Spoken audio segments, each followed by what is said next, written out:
The Eagles made a very important signing, adding cornerback Bradley Roby to the practice squad. So what does that mean for James Bradberry and why Sidney Brown could still start? Plus, Nick Sirianni promised a much bigger role for Dallas Goedert. No, for real this time. And Jalen Hurts may start running like it's 2022. So let's talk about it. But first, let's run it.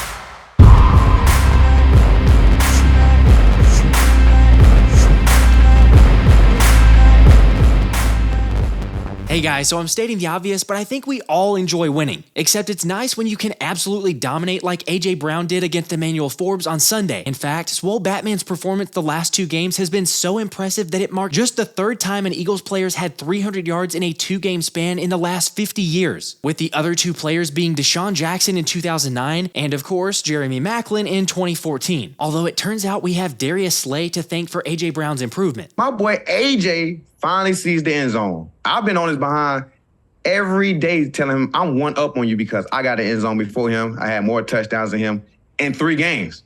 So I was just bragging in his face. He told me this week now, I'm trying to tell y'all, he told me, so you're going to see me in the end zone a lot this week. So I'm saying, all right, man, you know what I'm saying? I need to see you in there because, hey, you scored a touchdown. Well, there you go. Thank you, Slay. By the way, I've got a link to Slay's full episode, so you guys go ahead and subscribe to his channel if you haven't already, because I'm all for getting AJ Brown going. But like the faithful fanatic said, now do Dallas Goedert. That's not how it works. That's not how any of this works. Well, it should, or at least my fantasy team thinks so, because somehow the 28-year-old only has 13 catches for 88 yards through 4 weeks. I thought this dude was one of the best tight ends in the game. All right, I still think he is. After all, Goedert is third on the team in receptions and yards, but he's got to get going. Thankfully, head coach Nick Sirianni promised a much bigger role for the tight end one. I promise you, he's still part of the plan of wanting us to get him the football. We need to get him the football. It's just sometimes there's a dry spell in there too,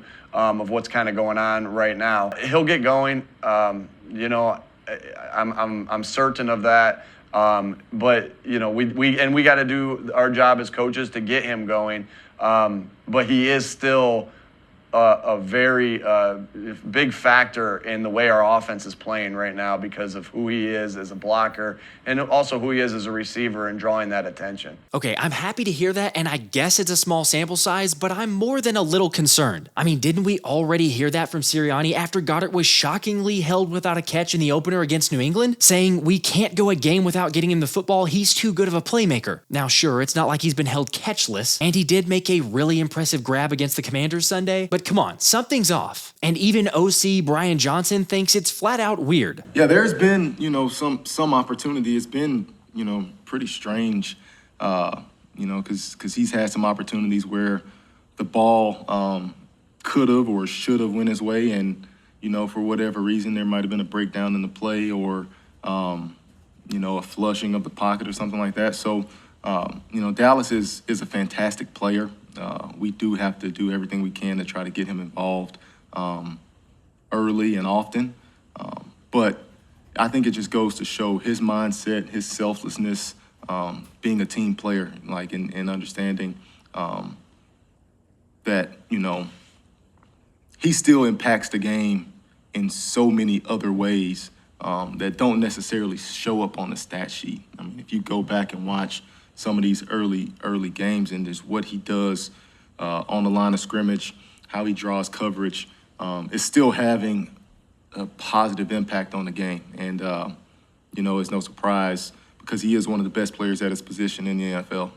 But ultimately, we do have to continue to try to do a better job of making sure that all of the skill position players are doing a great job contributing to our success as an offense. Look, again, I love how much of a team player Dallas is, that he's not going to go and create a scene on the sidelines, yet I think we all realize the passing game's been just a bit off. Because don't tell me it's just randomness for why Dallas is averaging a mere 22 yards receiving per game this season. And it's pretty obvious that Jalen's missed Goedert on more than one occasion. But as we've seen the past couple weeks with AJ, it's very doable to force feed a receiver. However, let me be clear, that's not what I'm proposing. I'm very much a proponent of taking what the defense gives you. Yet maybe the disconnect is just a Jalen thing. thing. With Dave Zangaro saying, if the Eagles are going to go where we think they can go, it's going to be because Jalen Hurts is playing like an MVP candidate, and he hasn't done that yet. All right, I won't argue that Jalen's not playing at an MVP level, but doesn't he deserve a little bit of the benefit of the doubt? At the same time, Hurts has even admitted no one's playing at the level they should be, but we're winning, so forget everything else. You should be happy now. Happy? Why should I be happy? Because we're undefeated and 4-0, that's why. Yet according to the Pro Football Network, we may come crashing back to earth soon, since the passing attack had a nice day, but a few big plays that the Eagles picked up because of coverage miscommunications from Washington artificially inflated the passing numbers. So it remains an area that they must improve moving forward. I mean, isn't it possible that we were the ones that caused those coverage miscommunications? I don't know, it seems debatable to me. Although the Ringer's Ben Solak did bring up one area of weakness for Jalen that's hard to argue against. Writing, Jalen Hurts is off to a terrible start. His success rate of 39% is 8th worst among all starting quarterbacks, below such players as Sam Howell, Justin Fields, and Desmond Ridder. On plays outside the pocket where Hurts should be good, no quarterback has a worse success rate. That includes both throws and runs. Hurts is 7th in scramble rate, but 26th in EPA per scramble this season. Last year, he was 6th and 9th respectively. And using the eye test, it's not hard to see why Hurts is struggling as a runner, since he seems far more cautious around contact now than he did last season. Perhaps it's a coaching point and a reaction to Hurts' shoulder injury from last season. After all, the Eagles did invest in Hurts by giving him a massive second contract, and protecting him from injury is protecting the future of the franchise. But Hurts' willingness to play through contact with his strength in the pocket and tackle breaking as a runner was a huge part of his success last season. And this year, it feels like it's just gone. Okay, as much as I hate to admit it, Ben's spot on here. Like, how many times this season has Jalen looked scared or timid, or at the very least non-threatening, when he takes off to run? I mean, I'm all for Hurts not getting hurt, yet the reason QB1's so special is that dual threat ability, and so far we haven't seen him do it much, whether it's trying to keep a play alive or when he decides to keep it and run. Now sure, there was the one play that immediately comes to mind from Sunday where he eluded pressure and decided to make a play with his legs, but it's been few and far between. Surely I'm not alone in this thinking, curious what y'all see or perhaps what I'm missing, although maybe we'll see a little more aggression in that area. Obviously you want to keep your quarterback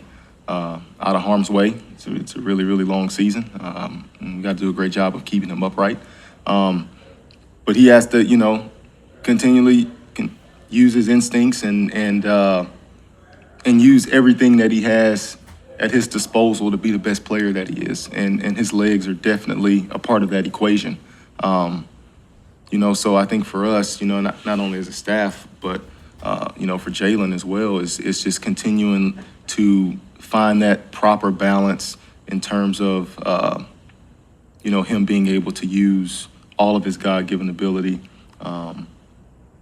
play in and play out. I hope so, but BJ also went on to say that it's a very fine line of protecting yourself. And Sirianni said the number they care about most for Hurts is hits avoided, saying we encourage him to slide and we encourage him to get down, and we encourage him not to take a big hit and step out of bounds when you can. So don't get me wrong, I want QB1 to stay healthy, but going back to the Jalen's the worst outside of the pocket stat, I think a lot of it has to do with defenses not being as worried that he'll make the first guy miss and then make a play with his legs. Oh yeah, let's not forget the play calling deserves ample blame, which is why we've seen the QB spy be incredibly effective to limit number one. But I don't know, maybe I'm being too critical, because like one sports commentator said, the Eagles scored more than 25 points in every game and scored 30 twice. It's the defense, not Jalen, we need to worry about. All right, that's fair, and at least there's one piece of Jalen's game we can all agree on. No one runs the QB sneak like he does. I mean, even Micah Parsons has no problem admitting that. I honestly just think they have the team to do the tush push.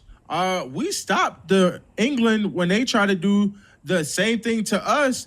It's all about who you have. The Eagles have the best O-line in the game. So yes, it's a cheat code. They're unstoppable at it. They have the best O-line, and they have a quarterback who's squatting 600, and he knows how to move his legs and push forward. So yes, it's OD. It should be, and it's hard to say, it's illegal for one team because who they have. We just have to deal with it. We have to adjust.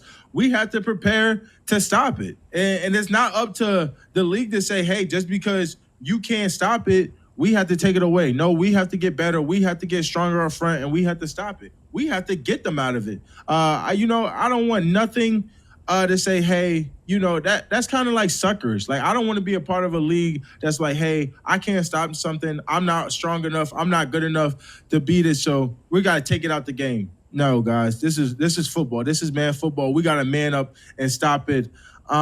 And that's just what it is. Not gonna lie, I already had respect for Micah Parsons, but this take definitely upped it, especially with him saying, you just gotta man up and stop it, which is exactly what our defense is gonna have to do, especially considering how lackluster the pass defense has been through week 4. Plus, the schedule's only gonna get more difficult with Matthew Stafford and then Zach Wilson. You can ignore this one, or maybe not with how he played against Kansas City, but then you have Tua, Howell, Dak, Mahomes, Josh Allen, Brock Purdy, Dak again, and Geno Smith, leading to the Ringer's warning that by EPA per dropback, the Eagles have the 1st, 2nd, 3rd, 5th, 6th, 9th, and 11th twice quarterbacks coming in the next 2.5 months. Their coverage unit is extremely susceptible, and short of huge improvements from their young players, it won't magically get better by tomorrow. Oh really? Well, it just may have, after Jordan Schultz reported yesterday that the Eagles signed former Saints cornerback Bradley Roby to the practice squad after working him out, and was also told that multiple teams had interest, but Roby wanted to help Philly win a Super Bowl. I mean, he definitely knows the formula since he won a ring in 2015. By the way, just in case you were wondering which number he'll be wearing, Roby said he was stuck with 33, and that thing's ugly, but he's gonna make it look clean 33rd degree. It's also worth pointing out that initial reports suggest it'll take a couple weeks for Roby to get acclimated and in game shape, so for those counting, assuming that it takes Bradley Roby around 2 weeks to get fully acclimated in Philadelphia, that would put him in line to potentially start week 7 against the Dolphins, which, like we were talking about a second ago, that's the beginning of a critical and tough stretch against the Cowboys, Chiefs, Bills, and 49ers, which makes this a great move for so many reasons. Of course, yeah, Roby didn't have the best season last year, at least according to PFF grades. However, the former first rounder only allowed a 62.2 passer rating and a QB completion percentage of 51.4 when targeted, so not bad by any stretch of the imagination. Okay, but just in case you're still skeptical, Roby previously played for the Saints, so it's foolproof. I don't really have to make a case for guys like Malcolm Jenkins and Patrick Robinson or a CJ Gardner-Johnson, do I? They were so convincing in their argument. Alright, well the best part of all of this is that James Bradberry will eventually move back outside, since the 31-year-old is really comfortable playing the nickel, meaning Josh Jobe will go back to bullpen relief, although defensive coordinator Sean Desai shared that in the interim, they'll still look to get rookie Sidney Brown involved, meaning assuming he's recovered from his hamstring injury, that he could have the opportunity to win the starting job before Bradley Roby's thrown in there. Alright, overall, I love this move, but let's be honest, this in no way means Howie's done perusing the market, yet this is a low-risk, high-reward type of signing, so I'm definitely a fan.